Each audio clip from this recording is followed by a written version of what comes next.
EVM तथा VVPAT से संबंधित प्रशिक्षण।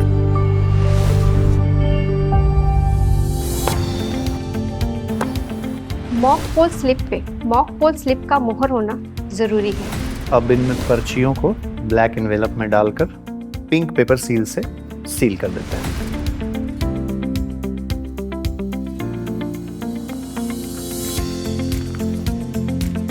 अब मैं मॉक पोल सर्टिफिकेट भर रहा हूं। आप सभी पोलिंग एजेंट और मतदान अधिकारी आकर इस पर अपना हस्ताक्षर कर लेंगे।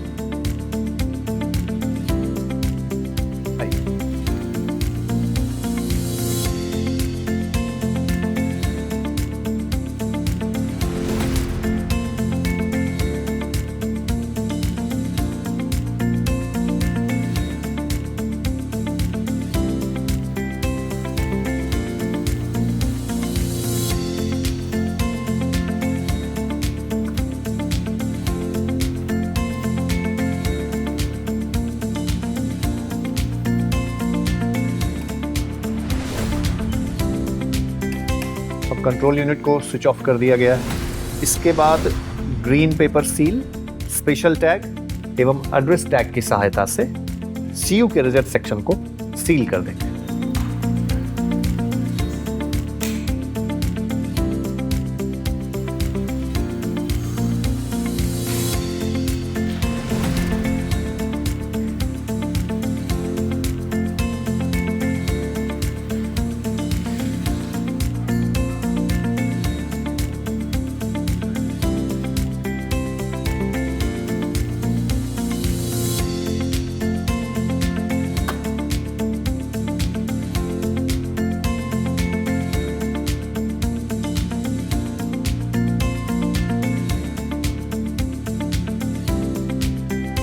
और वीवीपैट के पेपर स्लिप कंपार्टमेंट को एड्रेस टैग से भी अब सील करेंगे।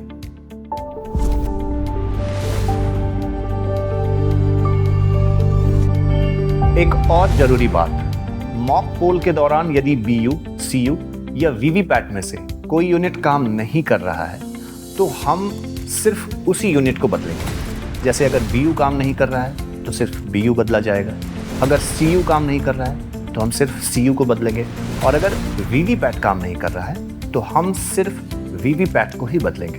क्लियर है? सर, मैं पहली बार मतदान में सहभागी होने जा रहा हूँ। एक बात बताएं कि वास्तविक मतदान शुरू होने के बाद अगर मशीनों में कोई समस्या आ जाती है, उसे बदलना पड़े, तब क्या करें? इसके लिए भी प्रावधान है। हमें यह ध्यान रखना है कि बीयू, सीयू और वीवीपैट के सभी एरर मैसेजेस केवल सीयू पर ही प्रदर्शित होंगे और हम संदेश पढ़ेंगे और उसके अनुसार आगे कार्य करेंगे। यदि सीयू रिप्लेस वीवीपैट त्रुटि दिखाता है तो सीयू को स्विच ऑफ कर दें और केवल वीवीपैट को बदलें। इसके बाद किसी मॉक पोल की कोई आवश्यकता नहीं है। अच्छा सर। यदि बीयू या सीयू काम नहीं कर रहा है तो बीयू, सीयू और वीवीपैट के पूरे सेट को बदल दें।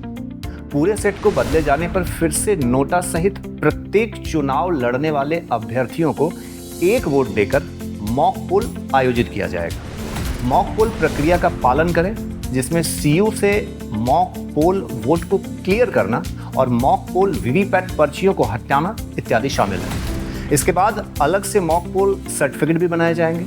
यदि सीयू में replace power pack of VVT त्रुटि दिखाता है तो सीयू को बंद कर देना है और केवल वीवीपैट का पावर पैक ही बदलना है। इसके बाद किसी मॉक पोल की आवश्यकता नहीं है। यदि CU replace power pack of CU त्रुटि दिखाता है तो सीयू को बंद कर दें और केवल सीयू का पावर पैक बदलें एवं सीयू के पावर पैक कंपार्टमेंट को सील कर दें। इसके बाद किसी भी मॉक पोल की कोई आवश्यकता नहीं पड़ेगी। हम सभी समझ गए सर। हम वास्तविक मतदान के दौरान खराब ईवीएम को बदलने संबंधी प्रोटोकॉल तो समझ गए हैं। ऐसे में एक बार किन बातों पर ध्यान रखना चाहिए उसे बता दिया जाए। जरूर। जब वास्तविक मतदान चल रहा हो तो सीयू को स्विच ऑफ ऑन ना करें। जब वास्तविक मतदान चल रहा हो तो केबल को डिस्कनेक्ट या कनेक्ट ना करें। और जब केबल वीवीपैट या सीयू, बीयू का पावर पैक बदला गया हो तो मॉक पोल ना करें। समझ गए? अब ईवीएम, वीवीपैट मतदान के लिए तैयार है। हम मतदान प्रारंभ होने के समय यानी कि 7 बजने का इंतजार करते हैं। मुख्य निर्वाचन पदाधिकारी बिहार द्वारा जनहित में जारी।